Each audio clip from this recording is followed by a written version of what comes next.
하나님의 말씀은 사무엘상 7장 4절에서 12절입니다. 받들어 읽습니다.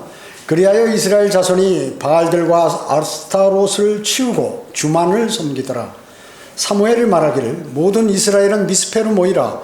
내가 너희를 위하여 주께 기도하리라 하니 그들이 미스페에 모여 물을 길어 주 앞에 붓고 그날에 금식하며 거기서 말하기를 우리가 주께 죄를 지었나이다 하더라. 사무엘이 이스라엘 자손을 미스페에서 재판하더라. 그때 필리스타인들은 이스라엘 자손이 미스페에 모였음을 듣고 필리스티아인들의 군주들이 이스라엘을 치러 올라가더라. 이스라엘 자손이 그 말을 듣고 필리스타인들을 두려워하더라. 이스라엘 자손이 사무엘에게 말하기를 우리를 위하여 주 우리 하나님께 쉬지 말고 부르짖으소서.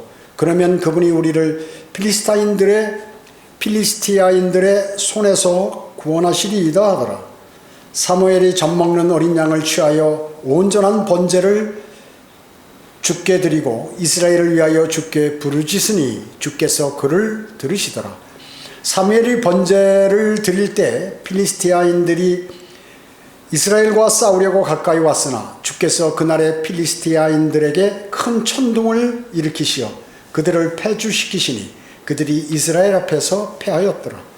이스라엘 사람들이 미스페에서 나아가 필리스티아인들을 추격하였으며 그들이 베칼 아래에 이르기까지 그들을 쳤더라.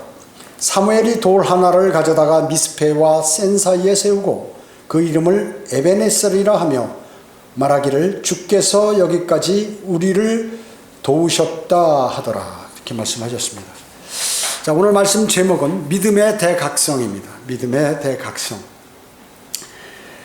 오늘 본문은 20년 전에 에베네셀 전투, 즉 아펙 전투에서, 그러니까 이스라엘은 에베네셀에 딱 머물어서 전쟁 준비를 하고 필리스티아인들은 아펙이라는 곳에서 이제 전투 준비를 해서 전쟁을 했어요. 그래가지고 처음에 4,000명의 이스라엘 군인들이 죽게 되었던 것입니다. 패한 거죠. 그러니까 이 사람들이 왜 우리가 하나님께서 함께 하시는데 우리가 패했느냐? 안 되겠다. 이제 우리가 언약궤를 우리 진영에 모셔와가지고 언약궤를 갖고 와가지고 우리가 전쟁을 해야겠다 해서 언약궤를 가지고 들어와서 전쟁을 했는데 이번에는 3만 명이 죽어버렸어요. 패해버렸죠. 이 패한 이유는 이스라엘은 언약궤를 전쟁터에 갖고 오면 이길 줄 알았습니다.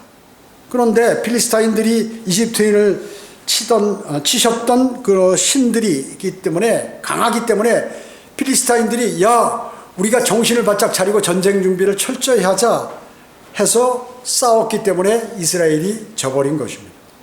자, 원래 진 것은 그들이 주님께 기도하지 않고 언약궤를 갖다 놓으면 그런 행위를 하면 무슨 이길 줄을 알았던 것이죠.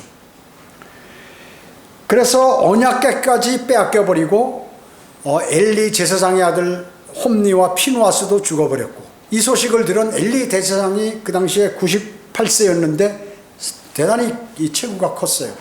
그 소리를 듣고 절도를 한 것, 쓰러졌는데 이 목이 부러져가지고 이제 생을 마감하게 됐죠.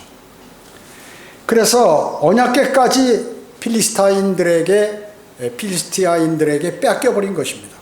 그리고 그들은 자기들이 섬기는 다곤 신상에다 이 언약궤를 갖다 놓은 것이에요. 그런데 다음날 일어나 보니까 다곤 신이 쓰러져 있는 거예요. 그래가지고 다시 일으켜 세웠는데 그 다음날에는 쓰러져서 이 다곤 신이 쓰러지면서 문지방에 이 목이 나가지고 목하고 팔목하고 다 부서져 버린 것이에요. 그래서 이제 이 사람들이 두려움에 떨게 됐죠.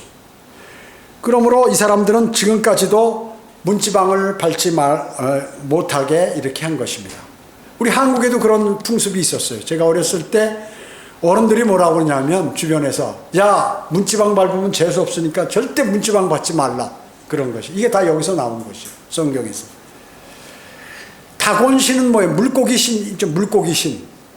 그래가지고 이 로마 카톨릭의 교황과 추기경이 쓰는 어두관이라고 있어요. 이렇게 두 개 입이 쫙 벌어지고 고기 모양 생겨서 그걸 이렇게 쓰는데, 물고기가 입을 벌리고 있는 것처럼 보이게 한 그 관이 어두관이에요. 로마 카톨릭은 다곤신에 섬기는 그거를 쓰고 있다고 얘기죠, 지금까지도.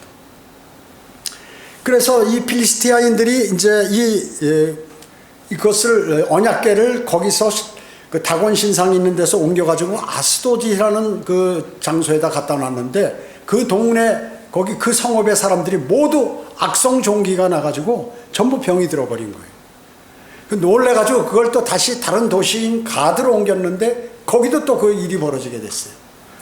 그 다음에 이제 그걸 이제 안 되겠다 해서 에크론이라는 도시로 성읍으로 옮겼는데 그 백성들이 야, 너 우리 그 성읍 사람들 다 죽이려고 막 그 갖고 오지 말라고 데모하고 난리가 난 거죠.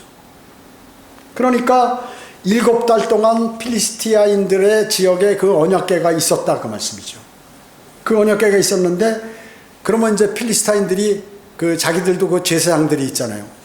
그 다곤을 섬기는 제사장들하고 점쟁이들 뭐 다 모여가지고 안 되겠다. 무슨 방법이 없겠냐 해서 금종기 5개를 만들고 금쥐 5마리를 만들어가지고 이제 그 언약궤한테 드린다는 거예요. 제사를 한다는 거예요.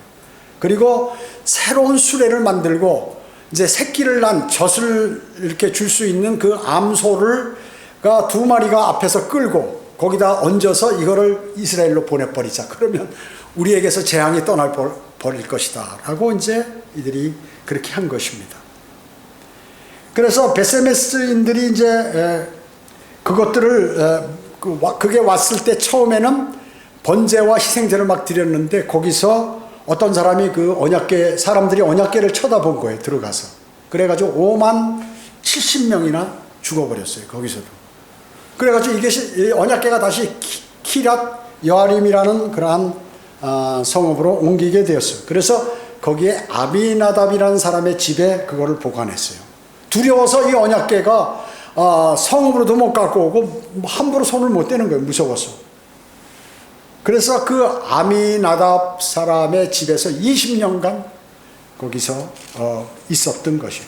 그래서 그 아들 엘르아살이 그 언약궤를 지키고 있었던 것입니다. 주님의 언약궤는 중요한 것이지만 그 자체가 하나님이 아니라는 것이죠. 아닌 것이죠. 모든 거짓 종교들은 구원을 위해서 뭔가 이런 형상이라든지 무엇을 만드는 것이에요. 무엇이 존재한다고 믿는 거야. 그래 그 사람들은 이러한 무언가에 의존하는 거예요. 어떤 보이지 않는 이런 것에 의존한다. 즉 선한 행위들을 의지한다든지 뭐 십계명을 철저히 지키고 그거를 마음속에 새기고 암송을 한다든지 또 거룩한 성사들 그리고 카톨릭에서 만든 전통들을 지키자고 하고 어떤 사람들은 그 카톨릭은 미사를 지키며 물침례를 신뢰하고 뭐 기도를 하고 명상을 하고 믿음의 고집을 세우고 뭐 이런 것들에 의존을 한다. 이런 게 다 필요 없는 거 아니에요. 이런 것들이. 구원받지 못한 죄인들은 구원을 위해서 누군가를 믿는 대신 어떤 분을 믿는 대신 무엇인가를 믿는다는 것이에요. 그러니까 어떤 사람을 믿는 것이 아니라 어떤 그 절대자를 믿는 것이 아니라 어떤 것을 믿는다. 어떤 것. somebody가 아니라 something을 믿는다는 것이. 자, 이와 같이 유대인들과 같이 필리스타인들도 언약궤를 이집트에서 탈출할 때 이제 이집트인들을 치신 그러한 신으로 오해했다는 것이요. 유대인도 마찬가지, 필리스타인들도 마찬가지 다 그렇게 했다는 것입니다. 현대 종교들이 어떻습니까? 기독교들하고 바로 그런 믿음을 갖고 있는 것입니다. 그렇기 때문에 많은 교회들이 십자가를 숭배하는 것이에요. 십자가를 숭배해요. 그리고 즉 무엇인가를 믿는 것입니다. 무엇인가를 믿는 것. 자기 마음에 신이 있어. 전부. 그리스도인도 자기 마음에 신이 있는 사람들이 있습니다. 그런 것을 아주 철저히 다 배격해야 하는 것입니다. 그래서 아미나답의 집에서 그 아들 엘르아살이 지키고 20년간 그 언약궤를 지키고 있었습니다. 이스라엘은 우상숭배와 배교 그리고 바알과 아스타롯 여신을 섬겼어요. 아스타롯 여신은 뭐예요? 바알 여신의 아내라고 이렇게 얘기하는 것이요. 그래서 생산 능력을 상징하는 신으로서 음란과 외설적인 의식을 그들에게 제사를 할 때 그런 것들을 시행했던 것이에요. 이스라엘은 하나님을 떠나지는 않았지만 마음으로 섬기지는 못했어요. 이런 형식적인 믿음을 이스라엘도 갖고 있었던 것입니다. 그리스도인이 만약에 형식적인 믿음을 갖고 있으면 자신은 주님으로부터 아무런 도움이나 혜택을 받지 못하는 것입니다. 이스라엘은 언약궤에 대해서 알고 하나님의 능력도 알았지만 어정쩡하게 허송세월을 보냈던 것이에요. 그리스도인이 하나님의 능력도 알고 바른 성경도 알고 바른 교회도 알지만 어정쩡하게 세월을 계속 보내버리면 이제 어느 날 갑자기 주님이 오실 때 우리는 아무것도 주님께 내놓을 것이 없게 되는 것입니다. 주님께서는 사무엘을 통해서 말씀을 주셨죠. 이스라엘 백성들이 믿음을 깊은 침체에 빠져 허덕일 때 바로 이제 이 미스페라는 장소에 사무엘이 모이도록 그렇게 한 것입니다. 미스페는 파수꾼, 막루라는 그러한 의미가 있는 것이죠. 그래서 대각성 운동을 통해서 위기를 극복하고 승리하는 삶으로 대반전시키는 내용이 오늘 바로 본문 내용인 것입니다. 자, 그러면 미스페의 결단 내용을 한번 알아보도록 하겠습니다. 첫 번째, 주만을 섬기라입니다. 이 4절 보시면 그리하여 이스라엘 자손이 바알과 아스타롯을 치우고 주만을 섬기더라. 주만을 섬기더라. 아까도 얘기했죠. 바알은 남신, 아스타롯은 여신, 바알신의 아내 아스타롯. 그래서 하나님과의 관계를 회복하는 그러한 기회를 갖게 된 것입니다. 여러분도 내 믿음이 추락해 있거나 주님을 신뢰하지 않을 때 어떤 계기가 필요한 것이에요. 내가 이런 계기를 통해서 이제 내 믿음을 회복시켜야겠구나. 저도 주님을 섬기고 열심히 주님의 사역을 하다 보니까 어떤 때 그러니까 습관적으로 함으로 주님의 온전한 그러한 주님과의 교제 이런 것들이 소홀해질 때가 있었어요. 내가 정신을 차려야겠다 다시. 그래서 하나님 말씀으로 다시 돌아가고 그리고 건강을 위해서도 노력하고 주님하고 교제하고 이런 것들을 더 늘리게 돼요. 여러분들이 일이 바쁘거나 주변에 복잡한 일들이 많이 벌어지게 되면 그것에 집중하다가 자신도 모르게 주님과 멀어지는 경우가 너무나 많다는 것입니다. 그때가 가장 위험한 때입니다. 위험한 때예요. 주님과의 관계는 죄와의 결별을 의미하는 것입니다. 결별. 주님과의 관계는 주님하고 내가 관계를 이제 맺었다는 것은 난 죄하고 결별하겠다. 이제는 과거에는 죄를 졌어도 이제는 내가 그걸 멀리하겠다. 가장 큰 죄가 뭔가요? 바로 우상숭배입니다. 우상숭배. 이스라엘은 이방신들과 아스타롯을 섬겼는데 그것을 치우라. 지금 사무엘이 그렇게 얘기하는 것입니다. 주님은 그 사람의 마음을 보시죠. 그 사람의 마음이 주님을 향해 있지 않을 때 그것은 주님께서 보실 때 그는 다른 신을 섬기고 있다고 그렇게 생각하시는 것이에요. 주님 오실 날 가까운 가운데 잡다한 다른 곳으로 여러분의 생각과 마음을 돌려서는 안 될 것입니다. 믿음의 결단이 대단히 중요하죠. 믿음의 결단. 자신의 행실을 미워해야 합니다. 나 왜 이러지? 나 이래서는 안 되는데. 내가 주님하고 교제해야 되는데 교제를 안 하네 지금. 내가 하나님의 말씀을 묵상하고 있는데 다른 생각하고 있네. 이렇게 하면 안 돼. 그러한 자기 자신을 미워할 줄 알아야 되는 것입니다. 사람의 특징은 어때요? 자기의 습관을 버리지 못합니다. 자신이 생각하는 거, 자신이 가던 길, 우리가 이렇게 운전을 하다 보면 말이죠. 매일 자신이 가는 길이 있어요. 이게 지름길이 있어도 자신의 가는 길을 선호하게 돼요. 사람은. 그와 마찬가지로 항상 자신이 습관적으로 행동했던 그러한 것들을 선호하게 된다는 것입니다. 선호하게 돼요. 그래서 이 많은 하나님의 말씀으로부터 멀어진 그러한 삶을 살게 되는 경우를 우리는 많이 보는 것입니다. 현재 주님과 교제가 되지 않는 원인을 찾아서 여러분은 돌아서야 합니다. 목사가 그것을 지적해 주는 것이 아닙니다. 본인이 주님과의 관계 속에서 여러분의 마음을 바꾸는 것이 그게 대단히 중요합니다. 미스페의 이스라엘 백성들이 이제 모였습니다. 아까도 말씀드렸지만 미스페는 파수대, 막루, 적이 오는 것을 지키는 그러한 의미의 단어이죠. 예루살렘으로부터 북쪽에 약 13km 떨어져 있는데 베냐민 지파의 땅에 바로 미스페가 있는 것입니다. 여기에서 커다란 회개운동, 구군운동, 믿음의 회복이 지금 일어나고 있는 것이죠. 필리스타인으로부터 정치, 종교의 자유와 독립을 회복하기 위한 그러한 거국적인 그러한 일을 사무엘이 지금 시행하고 있는 거예요. 너희는 우상으로부터 마음을 버리고 하나님께 마음을 돌려라. 정신을 차려라. 이렇게 얘기하고 있는 것이죠. 그리스도인의 믿음이 자라면 어떻게 해요? 삶 가운데 단계적으로 변화하는 모습이 보이게 되는 것입니다. 생기게 되는 것이에요. 그래서 여러분은 현재 자신의 믿음의 상태를 점검해야 합니다. 반드시. 그걸 안 하면 여러분은 많은 손해를 보게 됩니다. 여러분이 위험에 처했을 때, 여러분이 그 어려울 때 하나님께 기도드리면 그게 하나님께서 듣지 않으시는 것이에요. 그렇기 때문에 여러분은 주님께 모든 그러한 것들을 맡기고 교제를 회복하는 것이 대단히 필요한 것입니다. 우리도 이와 같이 사무엘을 얘기해서 이스라엘 백성 전체가 믿음의 대각성을 하는 그러한 미스페의 대각성이 여러분들에게도 필요한 것입니다. 두 번째, 자신들의 처지를 솔직히 인정하는 것입니다. 자신들의 처지를 솔직히 인정해요. 구원받은 사람은 자신이 죄인인 것을 인정해야 되죠. 거기서부터 자신이 죄인이라는 데부터 시작하게 됩니다. 난 죄인이야. 그 사람이 만약에 죄인이 아니다 그러면 그 사람은 하나님께서 제껴놓는 거예요.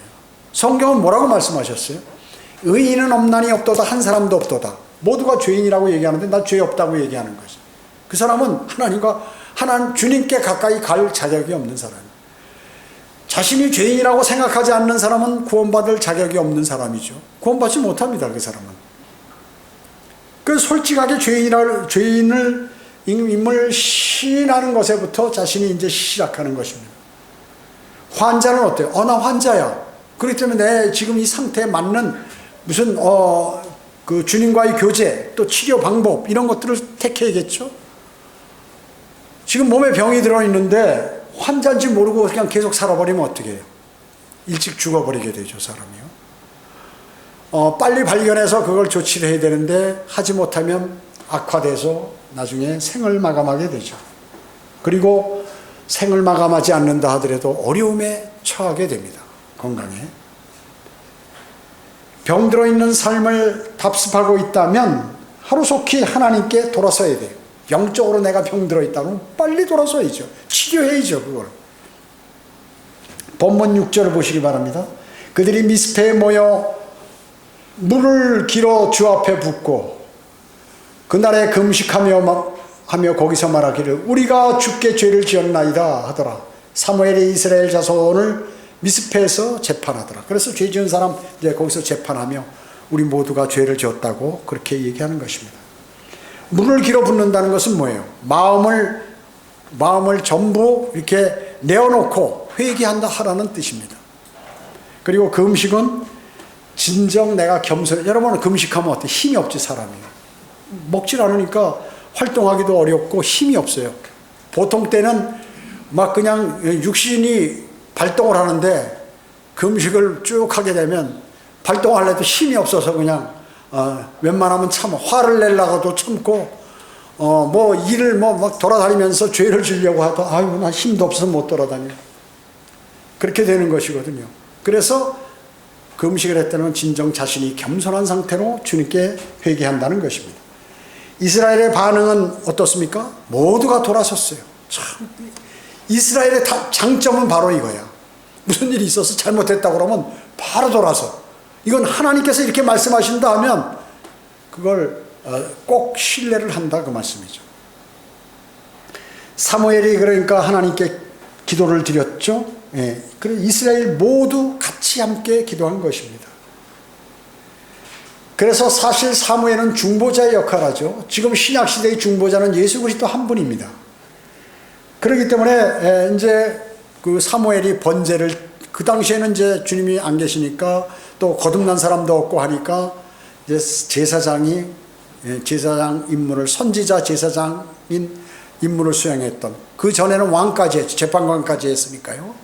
사울왕 전까지 사무엘이 재판을 했기 때문에 상권을 다 갖고 있었어요. 그래서 실제 그 일들을 번제를 드렸던 것입니다. 사무엘이. 주님께서 필리스타인들에게 이제 큰 천둥을 일으킨 것이죠. 필리스타인들은 철병거를 갖고 있어요. 무기가 좋았단 말이죠. 지금 얘기하면 이스라엘하고 필리스티아인들하고 싸우는 게 예를 들어 소총만 갖고 있는 그러한 부대와 대포와 미사일을 갖고 있는 부대와 싸우는 것과 마찬가지예요. 탱크를 갖고 있는 부대와 싸우는 것과 마찬가지예요. 철병거를 갖고 있기 때문에. 그런데 싸우면 어떻게 100% 이스라엘이 지죠. 무기가 좋은데 훈련도 더 많이 했고. 그러니까 하나님께서 하나님의 방법대로 천둥을 일으키면 뭐가 치겠어요? 번개가 치죠. 번개가 치면 어때요? 이 사람들이 두려워하죠. 그리고 번개가 만약에 빗으로 해가지고 땅에 필리스타인 철병거에 갖다 닿으면 어때요? 거기 타 죽겠죠. 그런 일들이 벌어졌다는 거죠. 그러니까 이 사람들이 이 하나님의 백성, 하나님이 노하셨구나 알고 무서워가지고 다 도망가 버린 것이. 그러니까 이스라엘 백성들이 추격해서 막 공격하고 쳐서 승리를 한 것이죠. 여러분 어떻습니까? 이스라엘이 승리했죠. 죄를 자백하고 진정한 마음으로 그들이 간구 드렸을 때 하나님께서는 이러한 일들을 그들을 도왔다 그 말씀이죠. 여러분의 주님의 도움을 받고 싶으신 분, 그분들은 주님께 모든 죄들을 자백하고 그분과의 풍성한 교제를 나누고 그분의 말씀을 신뢰하는 그러한 사람으로 바뀌어야 하는 것입니다. 그래서 그래야 기도응답이 되는 것이죠. 그뿐만 아니라 그리스도인이 복음을 증거하게 되면 마귀의 유혹으로부터 탈피를 할 수가 있는 것입니다. 왜냐? 영적인 활동을 거기서 자신이 경험하기 때문에 그렇습니다. 그리고 주님의 명령에 순종하는 그 일들을 수행하게 되기 때문에 그렇습니다. 세 번째, 에베네셀이라고 불렀습니다. 에베네셀. 자, 이 에베네셀은 도움의 돌, 기념석입니다. 기념석. 여기 본문 12절에 보면 사무엘이 돌을 갖다 놓은 거, 뭔가 표시를 내는 거죠. 너희들이 이 돌의 징표가 무엇인지를 너희와 너희 후손들이 알아야 된다 하면서 미스페와 센 사이에 세우고 그 이름을 에베네셀이라 하며 말하기를 주께서 여기까지 우리를 도우셨다 하더라. 자, 처음에 이 사람들이 주님하고 교제를 하지 않고 언약궤는 형식적으로 갖다 놓고 전쟁했을 때는 어마어마하게 많이 죽었죠. 3만 명이 죽어버렸어요. 그리고 전쟁에 패했습니다. 그러나 그들이 죄를 자백하고 주님께 제사를 드리고 주님 저희 죄를 용서해 달라고 이렇게 하고서 전쟁에 투입됐을 때 하나님께서 그들을 다 물리쳐 주셨어요. 그거를 증거하기 위해서 미스페와 센 사이에 돌을 세우고 에베네셀이라고 불렀다. 그것을. 그래서 그 돌을 보면 맞아. 하나님께서 우리를 도우시면 승리한다. 도움의 돌. 이 기념석을 거기다 이렇게 만들어 놓은 것이에요. 주님은 도우시는 분이죠. 그분께 우리가 모든 것을 요청하는 것은 당연한 것이에요. 필수입니다. 필수. 자신이 어려움에 있고 믿음이 지금 사그러져 있는데도 주님께 요청하지 않는다면 그 사람은 하나님께서 어떻게 상당히 괘씸하게 여기시는 것입니다. 자, 이 미스페는 망대와 파수대라고 세는 치아라는 뜻이에요. 치아. 자, 이와 같이 이제 거기에다 돌을 세워놓음으로 승전 기념 돌을 거기다 세우는 것입니다. 그래서 에베네셀, 도움의 돌이라 하는 그러한 에베네셀이라고 이렇게 불렀던 것입니다. 주님께서 여러분을 도우셨을 때 뭐합니까, 여러분? 간증하지 않습니까? 제가 이러한 어려움에 있었는데 주님께서 나에게 이런 것을 해주셨습니다. 라든지, 내가 영적으로 피폐했을 때 이렇게 주님께서 나를 인도해 주셔서 나를 이끌어 주셔서 제가 이런 열매를 맺었습니다. 라든지, 또 제가 이렇게 이게 주님을 의뢰하지 않으므로 내가 이런 실패를 했습니다. 그래서 제가 이제 지금은 돌아섰습니다. 라든지, 이런 간증을 하게 됩니다. 여러분들. 자, 그 다음에 20년 전에 바로 이곳에서 필리스타인에게 심각하게 멸절당했던, 살육당했던 그런 것들을 생각하며 다시 전쟁에 이겼던 그것들을 이제 오늘 승리를 주님께서 도우실 때 주님께서 모든 것을 도우셔서 승리를 주님께 안겨드렸다 하는 것을 여기서 이제 기념하는 것이죠. 20년 전에 패배했을 때 그 원인이 뭔가요? 기도가 없었어요. 주님께 간절히 기도를 드리지 않았어요. 백성들이. 또 지도자도 마찬가지고. 모두가 그랬던 것입니다. 주님께 묻지 않고 자기 멋대로 우상 차원에서 언약궤나 갖다 놓고 이렇게 해서 형식적으로 언약궤 갖다 놓으면 이긴다, 이렇게 했던 것이에요. 이번에는 기도와 제사를 드린 후 싸움으로 승리를 했습니다. 성경대로 믿는 그리스도인의 여러분 어때요? 여러분 상이 있습니까? 상이 있어야 됩니다. 그리스도인은 말씀과 기도에 정진하고 복음과 진리를 전파하고 이름으로써 여러분도 주님께서 오실 때 상을 받아야 되는, 교회만 다니는 그러한 교회만 다니면 세상 사람들은 뭐 좋은 일이 있거나 하늘나라 가는 것으로 이렇게 아는 사람들이 많죠. 하늘나라 가기 위해서는 자신이 주님을 영접해서 구원을 받아야 돼요. 여러분의 에베네셀은 무엇입니까? 나는 어떤 계기로 돌아서게 됐다. 나는 그리스도인으로서 구원받고 나서 믿음이 계속 침체했었는데 어떤 계기가 있어서 주님을 섬기게 됐다. 이렇게 여러분의 에베네셀이 여러분에게도 있어야 하는 것입니다. 그래서 주님에게 순종하고 복종하고 주님의 인도하심에 따라서 나도 이제 생활하게 되었다. 그래서 안전하게 주님께서 나를 지키신다 하는 그러한 믿음이 필요한 것이에요. 여러분, 내가 어디로 가든지 주님은 나와 함께 하신다. 주님이 나를 도우신다.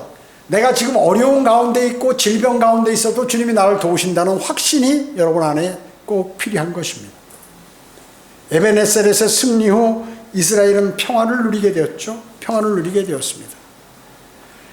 자, 그렇기 때문에 주님을 전심으로 신뢰했을 때 도우심은 여러분들의 모든 상상을 초월하는 그러한 대역전 드라마가 펼쳐지는 것입니다. 여러분, 하나님의 도우심은 어떤가요? 여러분의 상상을 초월해요. 여러분이 그냥 그거 생각지도 않았는데, 나는 다른 것을 구했는데 하나님께서 그냥 한순간에 그 일을 이루어진다. 한순간에 이루어지는 거예요.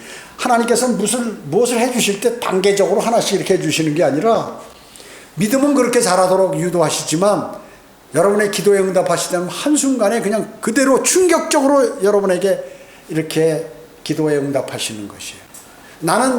내가 필요한 것은 열이었는데 주님은 100, 1000, 만 이상을 이렇게 주시거나, 또 내가 뭐 한 군데 건강을 위해서 기도드렸는데 다른 것까지도 다 이렇게 치료하시는 그런 분이에요. 주님은 넉넉하신 분이에요. 여러분의 생각과 마음과 상상을 초월하시는 분이에요.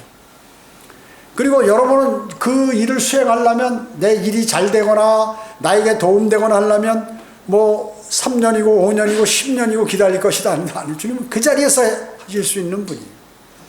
이 사실을 믿으시고 주님을 신뢰해야 돼요.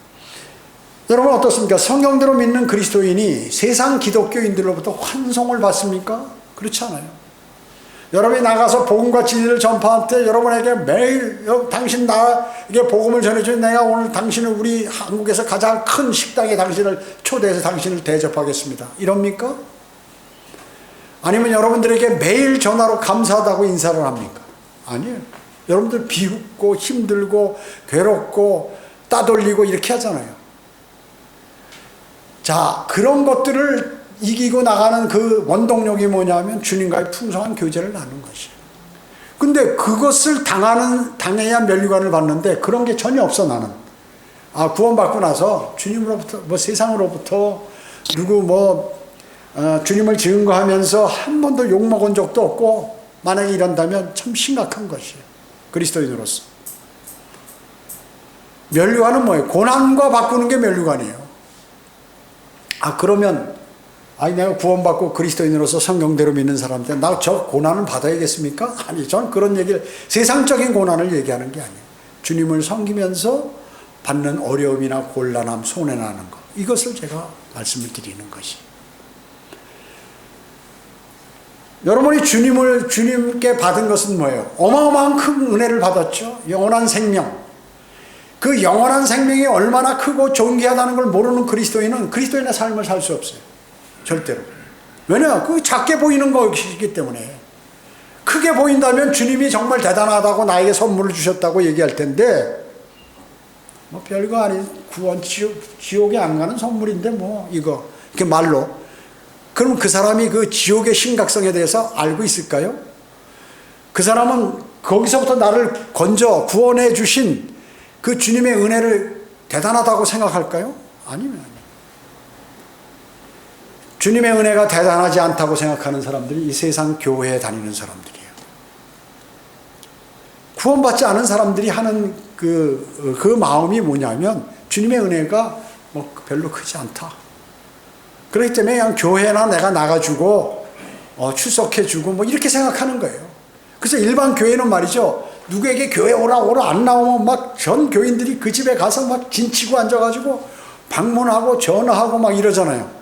우리는 안 그러잖아요. 안 오면 그 사람에게 무슨 영적 전쟁에서 문제가 돼. 물론 위로하고 문제가 됐을 때 도와주고 하기 위해서 이렇게 할 수는 있지만 그 사람을 교회에 끌고 나오기 위해서 막 억지로 이렇게 안 한다 그 얘기죠. 그러니까 주님의 은혜가 풍성한 사람은 경배도 드리고 자신이 주님과 교제하고 모든 것을 이렇게 한다고요. 실제로. 세상 교회 목사들은 왜 그들이 구원의 복음을 안 전할까요? 구원 안 받았기 때문에 안 전하는 거예요. 구원 안 받았기 때문에.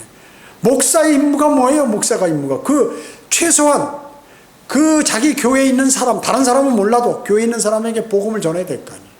최소한 나가서는 다른 데 가서 전해야 될 거 아닙니까? 안 하잖아요. 그럼 그 사람이 구원 받았나요? 안 받았으니까 그거의 중요성을 모르니까 안 하지. 중요성을 모르니까 안 하는 거예요. 제가 그러잖아요. 43년간 제가 교회 다녔어요.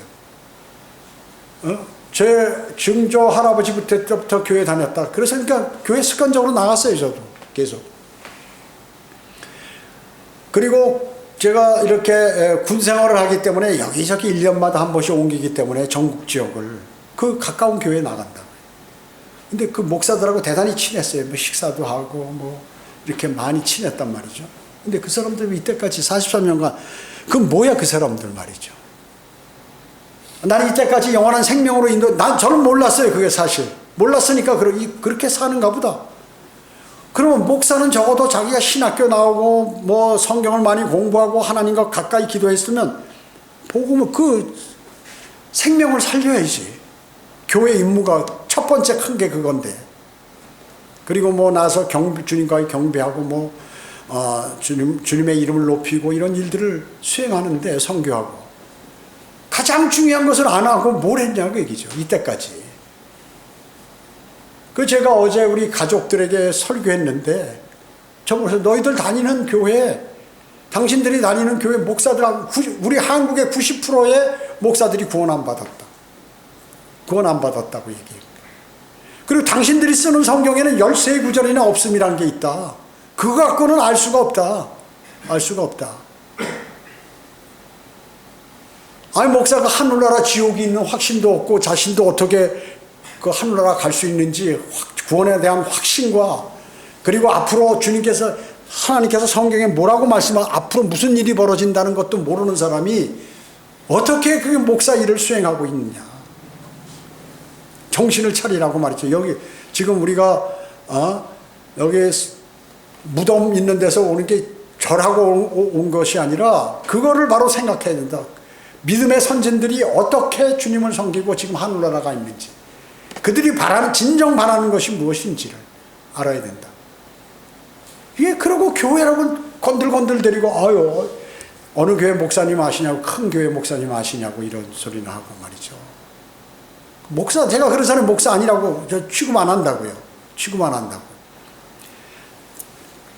저희 유튜브 설교 목사들이 많이 들어요. 그러면 가끔 전화도 오고 그래요. 그럼 나 별로 상대 안 해요. 근데 그 사람이 하나님의 말씀을 존귀히 여기고 자신이 구원의 복음에 관해서 너무 좋다고 그러면 같이 대화하죠. 그렇지 않고 성경 지식이나 얻어가지고 자기 교회에 설교하려고 써먹는다고 그러면 그런 사람은 교제 안 해요. 엄청 봅니다. 목사들. 엄청 봐요. 자신이 목사라면 자신부터 구원받아야죠. 그러다 보면 성령께서 이게 바른 성경이다 틀린 성경이다. 만약에 틀린 성경이면 너 죽어 그러면 이렇게 하신다고요. 거짓말 아니에요. 거짓말 아니에요.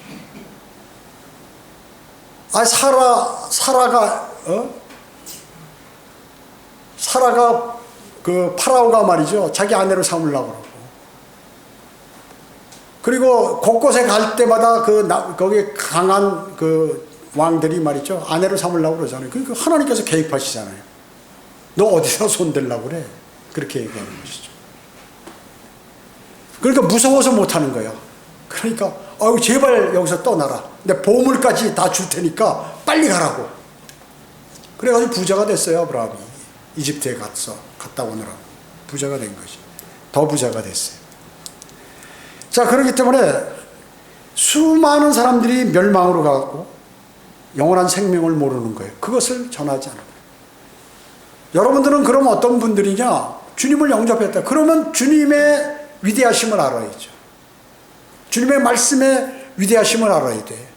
어마어마한 책입니다. 이거는 인류 역사로 영원부터 영원까지 기록되어 있는 책이에요. 그래서 제가 어제도 당신들의 목사들에는 10% 내지 20% 성경 갖고만 설교를 한다. 그럴 때 나머지 소경이다.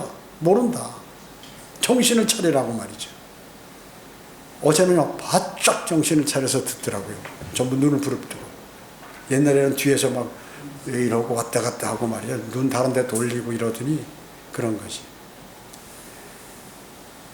대단히 중요한 것입니다. 대단히 중요한 것이에요. 지금 여기에서 뭐예요? 우리에게 보여주는 게 오늘 본문이 무엇입니까? 주님을 신뢰하지 않고 무엇을 하면 실패한다. 망한다. 심지어 죽기까지 한다. 전쟁에서 많이 죽어가잖아.